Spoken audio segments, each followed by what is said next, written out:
सुप्रभात बंधु मैंने चलतु आज गीता पाठ शुणा।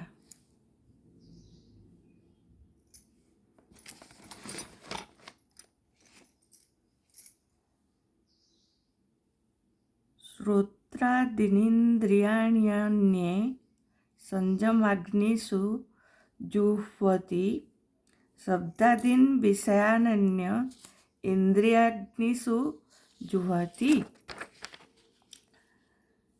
जुह्वति माने अर्पण करती।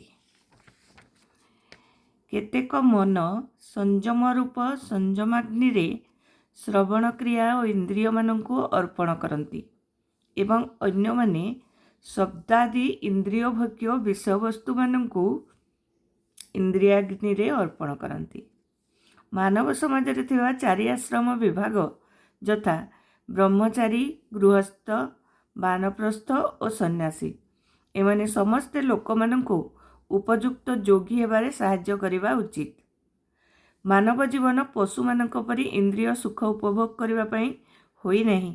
तेणु ए चारोटी आश्रम विभाग ए प्रकार भावरे व्यवस्था करा जायछि जे एहाकु अनुकरण कले मानव आध्यात्म मार्ग बा दिव्य जीवन मार्ग रे उन्नति करी परम गति लाभ करि पारिबो। जणे उपयुक्त गुरुंक अधीन रे थिबा ब्रह्मचारीगण इंद्रिय सुखरु दूर रे रही मन संयम करती। ए श्लोक रे सेमानंक कथा कुआ जायछि। सेमाने श्रवण क्रिया और इंद्रिय मानंकु मन संयम रूपक संयमाग्नि रे अर्पण करती बोली कुआ जायछि। ब्रह्मचारी कृष्ण चेतना संबंधी विज्ञान श्रवण करे। कृष्ण विज्ञान को बुझिबा निमित्त श्रवण होउछि मौलिक पंथा एवं सेथिपाई जणे ब्रह्मचारी सर्वदा हरे नामानुकीर्तन अर्थात हरिनाम कीर्तन बा भगवानंकर लीलागुण कीर्तन करिथाए। से हरि कथा श्रवण करुथाए और हरिनाम कीर्तन करुथाए। भौतिक ध्वनि श्रवणरु से ता इंद्रिय को निरोध करिथाए। से सर्वदा हरे कृष्ण ए दिव्य ध्वनि रे नियुक्त होइथाए। जो माने मन इंद्रिय संयम करी आत्मानुभूति लाभ दिगरे आग्रही से माने समस्त इंद्रिय कर्म तथा प्राणवायुर कर्म मन संयम रूपक अग्नि रे आहुति रूपे अर्पण करती। आउ केतेक एपरि योगी अछंती जो माने कठिन व्रत वृद्धि आचरण और तपश्चरण करी सेमानंकर समस्त भौतिक विषय वस्तु त्याग करी बा यज्ञार्पण करी दिव्यालोक प्राप्त हुअन्ति एवं सेमाने कठिन साधना करी अष्टांग योग अभ्यास करती। आउ केतेक अछंती जो माने दिव्य ज्ञान लाभ निमित्त वेदपाठ रूप स्वाध्याय ज्ञान यज्ञ करती। आउ केतेक अछंती जो माने प्राणायाम परायण अटंती अर्थात समाधिस्थ हेबा निमित्त प्राणायाम करती। से माने प्राण और आपान वायुर क्रिया बंद करी प्राणायाम अभ्यास करती एवं एहीपरि भावरे शेषरे समाधिस्थ हुअन्ति। आउ केतेक आहार संयत करी प्राणवायु को सेथिरे अर्पण करती। यज्ञानुष्ठान करिबार उद्देश्य जानिथिबा ए यज्ञानुष्ठानकारीगण पापक्रियारु विशुद्ध हो जाती एवं यज्ञ कर्म परे अवशिष्ट जो प्रसाद मिले सही प्रसाद वा अमृत से माने आस्वादन करिथिबा हेतु से माने परम सनातन स्तर ब्राह्मी स्थिति प्राप्त हुअन्ति। हे कुरुश्रेष्ठ, यज्ञ बिना केही इहलोकरे अर्थात जीवन रे सुखरे रही पारिबो नै। आ परलोक बा परजन्म कथा कौन कहवा। ए भौतिक स्थिति रे जीव जे कौनसी जोनि लाभ करिथाउ ना कहीं से ता स्वरूप स्थिति संबंध रे अज्ञ अटे। अन्य कथारे यहाँ ही कह जाई पारे जे आम्भमानंकर पापकर्मर प्रतिक्रियार फल होछि ए भौतिक जगत रे अवस्थान।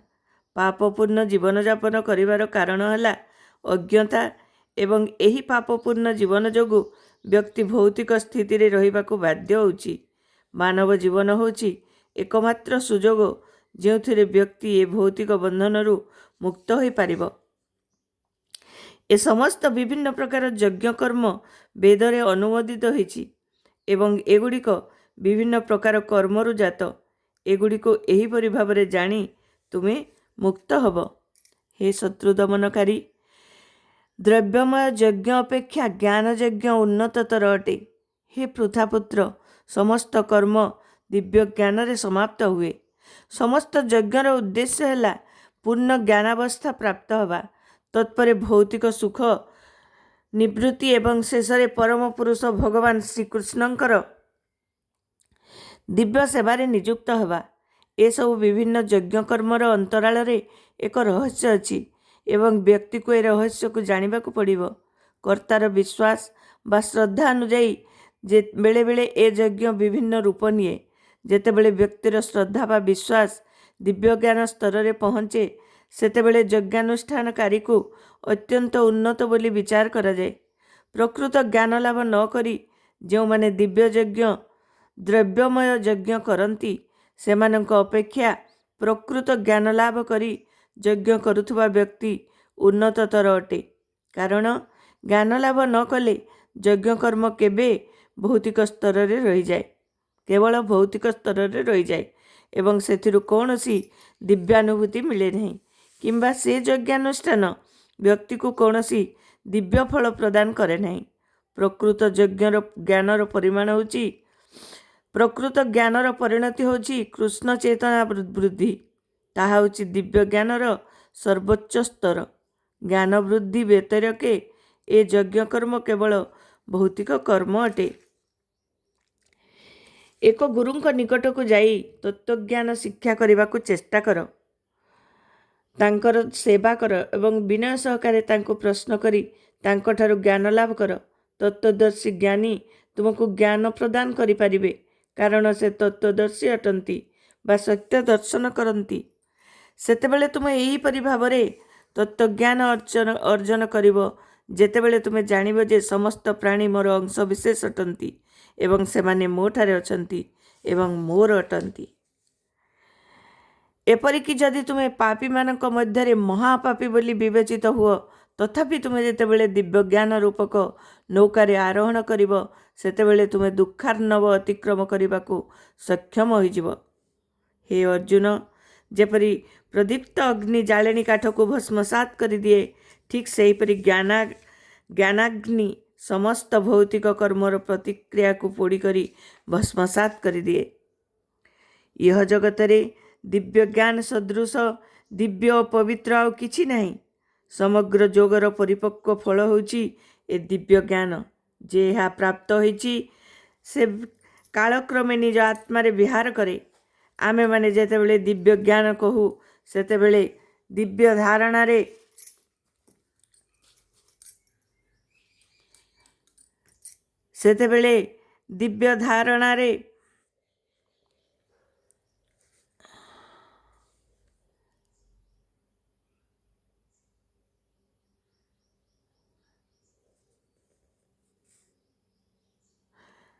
ଇହ ଜଗତରେ ଦିବ୍ୟ ଜ୍ଞାନ ସଦୃଶ ଓ ପବିତ୍ର ଆଉ କିଛି ନାହିଁ। ସମଗ୍ର ଯୋଗର ପରିପକ୍ୱ ଫଳ ହେଉଛି ଏ ଦିବ୍ୟ ଜ୍ଞାନ। ଯେ ଏହା ପ୍ରାପ୍ତ ହୋଇଛି ସେ କାଳକ୍ରମେ ନିଜ ଆତ୍ମାରେ ବିହାର କରେ। ଯେଉଁ ବ୍ୟକ୍ତି ଜ୍ଞାନ ଲାଭ ଦିଗରେ ଶ୍ରଦ୍ଧାବାନ ବା ବିଶ୍ୱାସ ଏବଂ ଦିବ୍ୟ ଜ୍ଞାନରେ ତଲ୍ଲୀନ ହୋଇଛି ଏବଂ ଇନ୍ଦ୍ରିୟଗୁଡ଼ିକୁ ସଂଯତ କରିଅଛି, ସେ ଖୁବ୍ ଶୀଘ୍ର ପରମ ଦିବ୍ୟ ଶାନ୍ତି ଲାଭ କରେ। ଯେଉଁ ମୂର୍ଖ ଶ୍ରଦ୍ଧାହୀନ ବ୍ୟକ୍ତିମାନଙ୍କର ପ୍ରାମାଣିକ ଗ୍ରନ୍ଥ ବା ଶାସ୍ତ୍ରବାଣୀରେ ବିଶ୍ୱାସ ନଥାଏ, ସେମାନେ ଭଗବତ ଚେତନା ଲାଭ କରିପାରନ୍ତି ନାହିଁ। ଯେଉଁମାନେ ଶ୍ରଦ୍ଧାହୀନ ଏବଂ ମୂର୍ଖ, ସେମାନେ ସେହି ଭଗବତ ଦିବ୍ୟ ଚେତନା ଲାଭ କରିପାରନ୍ତି ନାହିଁ। ସନ୍ଦିଗ୍ଧମନା ବ୍ୟକ୍ତିର ଇହଲୋକ ତଥା ପରଲୋକରେ କେବେ ବି ଶାନ୍ତି ନାହିଁ। ତେଣୁ ହେ ଧନଞ୍ଜୟ, ଯେ ତାର କର୍ମଫଳକୁ ତ୍ୟାଗ କରିଛି ଏବଂ ଦିବ୍ୟ ଜ୍ଞାନ ଲାଭ କରିଛି,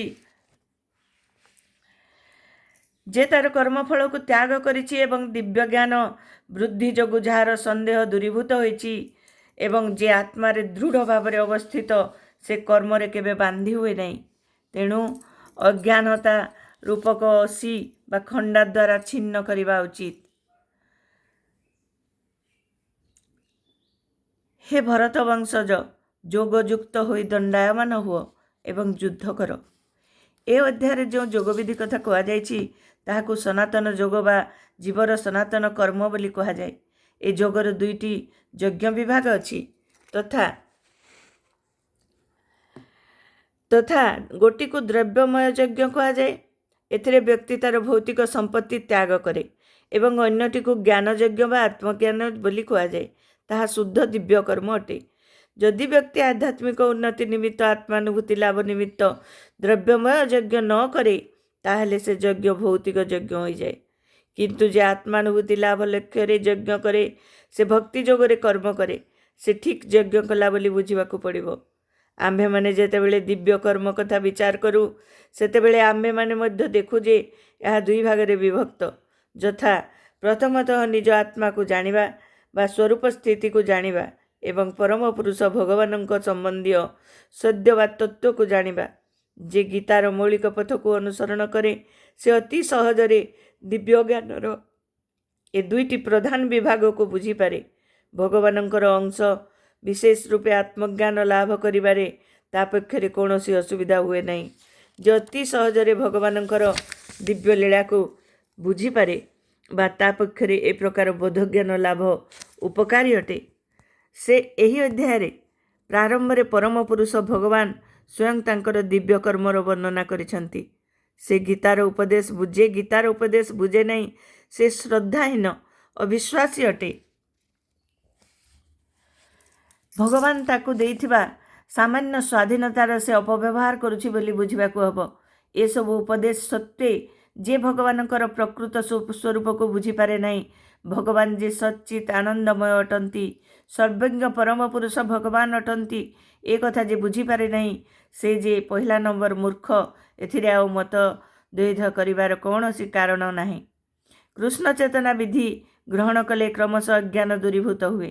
ବିଭିନ୍ନ ପ୍ରକାର ଯଜ୍ଞ କର୍ମର ଅନୁଷ୍ଠାନ ଦ୍ୱାରା କୃଷ୍ଣ ଚେତନା ଜାଗ୍ରତ ହୁଏ। ବିଭିନ୍ନ ପ୍ରକାର କର୍ମ ଯଥା ଦେବତାମାନଙ୍କ ସନ୍ତୁଷ୍ଟ ନିମିତ୍ତ ଜ୍ଞାନ, ବ୍ରହ୍ମ ଜ୍ଞାନ, ସନ୍ତୁଷ୍ଟ ନିମିତ୍ତ ଜ୍ଞାନ ଏବଂ ବ୍ରହ୍ମ ଜ୍ଞାନ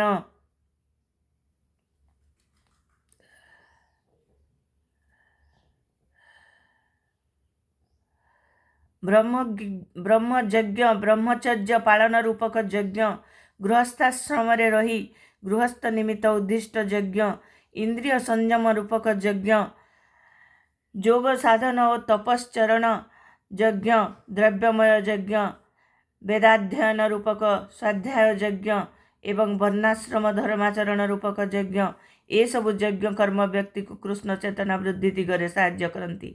ଏସବୁ ହେଉଛି ଯଜ୍ଞ କର୍ମ ଏବଂ ଏସବୁ ସଂଯତ କ୍ରିୟା ଉପରେ ଆଧାରିତ। କିନ୍ତୁ ଏସବୁ କର୍ମ ମଧ୍ୟରେ ପ୍ରଧାନ କର୍ମ ବା ଗୁରୁତ୍ୱପୂର୍ଣ୍ଣ କର୍ମ ହେଉଛି କର୍ମାନୁଭୂତି ଲାଭ। ଯେହି ଲକ୍ଷ୍ୟ ସାଧନ ନିମିତ୍ତ ଆଗ୍ରହୀ ସେହି ଭଗବତ ଗୀତାର ପ୍ରକୃତ ଛାତ୍ର ଅଟେ। କିନ୍ତୁ ଯେ କୃଷ୍ଣଙ୍କର ପ୍ରଭୁପଣିଆରେ ସନ୍ଦେହ କରେ ସେ ଅଧପତିତ ହୁଏ। ଏଣୁ ଏକ ଉପଯୁକ୍ତ ଗୁରୁ ବା ଆଚାର୍ଯ୍ୟଙ୍କ ଅଧୀନରେ ପୂର୍ଣ୍ଣ ଆତ୍ମସମର୍ପଣ କରି ଏବଂ ସେବାରତ ହୋଇ ଭଗବତ ଗୀତା କିମ୍ବା ଯେକୌଣସି ବୈଦିକ ଶାସ୍ତ୍ର ଅଧ୍ୟୟନ କରିବା ଉଚିତ। ଯେ ଉପଯୁକ୍ତ ଗୁରୁ ବା ଆଚାର୍ଯ୍ୟ ସେ ଅନନ୍ତ କାଳରୁ ଗଡ଼ି ଆସୁଥିବା ଗୁରୁ ପରମ୍ପରାରେ ଆସନ୍ତି ଏବଂ ସେ ଭଗବାନଙ୍କ ଉପଦେଶରୁ ଟିକେ ବି ବିଚ୍ୟୁତ ହୁଅନ୍ତି ନାହିଁ। ଭଗବାନ ଯେଉଁ ଉପଦେଶ ଲକ୍ଷ ଲକ୍ଷ ବର୍ଷ ପୂର୍ବେ ସୂର୍ଯ୍ୟ ଦେବତାଙ୍କୁ ଦେଇଥିଲେ ସେ ଉପଦେଶକୁ ସେ ଅକ୍ଷରେ ଅକ୍ଷରେ ପାଳନ କରନ୍ତି ଏବଂ ଶିଷ୍ୟକୁ ଠିକ୍ ସେହିପରି ଭାବରେ ହିଁ ପ୍ରଦାନ କରନ୍ତି। ଭଗବାନ ସୂର୍ଯ୍ୟ ଦେବତାଙ୍କୁ ଭଗବତ ଗୀତାର ଯେଉଁ ଉପଦେଶ ଦେଇଥିଲେ ତାହା ସୂର୍ଯ୍ୟ ଦେବତାଙ୍କ ଠାରୁ ହିଁ ଗୁରୁ ପରମ୍ପରା କ୍ରମେ ଧରାଧାମକୁ ଆସିଛି। ତେଣୁ ବ୍ୟକ୍ତିକୁ ଭଗବତ ଗୀତାର ପନ୍ଥା ହିଁ ଅନୁସରଣ କରିବାକୁ ହେବ। ଗୀତା ଉପଦେଶକୁ ବୁଝିବା ବା ଭଗବାନଙ୍କୁ ବୁଝିବା ନିମିତ୍ତ ଗୀତାରେ ଯେଉଁ ନିର୍ଦ୍ଦେଶ ଦିଆଯାଇଛି ତାହାକୁ ହିଁ ଗ୍ରହଣ କରିବାକୁ ପଡ଼ିବ। କେତେକ ନିଜର ବାହାଦୁରୀ ଦେଖାଇବା ପାଇଁ ଗୀତା ଉପରେ ଭାଷ୍ୟ ଲେଖନ୍ତି। ସେମାନେ ଗୀତାର ନିର୍ଦ୍ଦେଶକୁ ପାଳନ କରନ୍ତି ନାହିଁ। ସେମାନେ ଲୋକମାନଙ୍କୁ ପ୍ରକୃତ ପଥରୁ ବିଚ୍ୟୁତ କରନ୍ତି। ଏ ପ୍ରକାର ଲୋକମାନଙ୍କ ପ୍ରତି ସାବଧାନ ହେବା ଉଚିତ। ଭଗବାନ ହେଉଛନ୍ତି ନିଶ୍ଚିତ ରୂପେ ପରମ ପୁରୁଷ ଏବଂ ତାଙ୍କର କର୍ମ ବା ଲୀଳା ସବୁ ଦିବ୍ୟ। ଯେ ଏ କଥା ବୁଝିପାରେ ସେ ଭଗବତ ଗୀତାର ଅଧ୍ୟୟନର ଆରମ୍ଭରୁ ହିଁ ମୁକ୍ତ ପୁରୁଷ ହୋଇଯାଏ। ଭକ୍ତି ବେଦାନ୍ତ ଭାଷ୍ୟ ଭଗବତ ଗୀତାର ଜ୍ଞାନ ବିଭାଗ ବା ଦିବ୍ୟ ଯୋଗ ଶୀର୍ଷକ 4th ଅଧ୍ୟାୟ ଆଜି ଶେଷ ହେଲା। ତାପରେ ଆମେ ଆସନ୍ତାକାଲି କର୍ମଯୋଗ ବିଷୟରେ ପଢ଼ିବା। ବନ୍ଧୁମାନେ, ଆପଣମାନେ ସମସ୍ତେ ଦେଖୁଛନ୍ତି, ମୁଁ ଜାଣୁଛି। ଆପଣମାନେ ଖାଲି ଟିକେ ଲାଇକ୍ କରିଦିଅନ୍ତୁ ପ୍ଲିଜ୍। ଲାଇକ୍ ତ କରିଦିଅନ୍ତୁ। ସବସ୍କ୍ରାଇବର୍ ବି ଟିକେ ଟିକେ ଧୀରେ ଧୀରେ ବଢ଼ୁଛନ୍ତି। ସବସ୍କ୍ରାଇବ୍ ବି ଟିକେ କରିଦିଅନ୍ତୁ ପ୍ଲିଜ୍। ଗୀତାକୁ ସମସ୍ତଙ୍କ ପାଖରେ ପହଞ୍ଚାଇବାରେ ସାହାଯ୍ୟ କରନ୍ତୁ। ରହୁଛି। ଜୟ ଶ୍ରୀକୃଷ୍ଣ।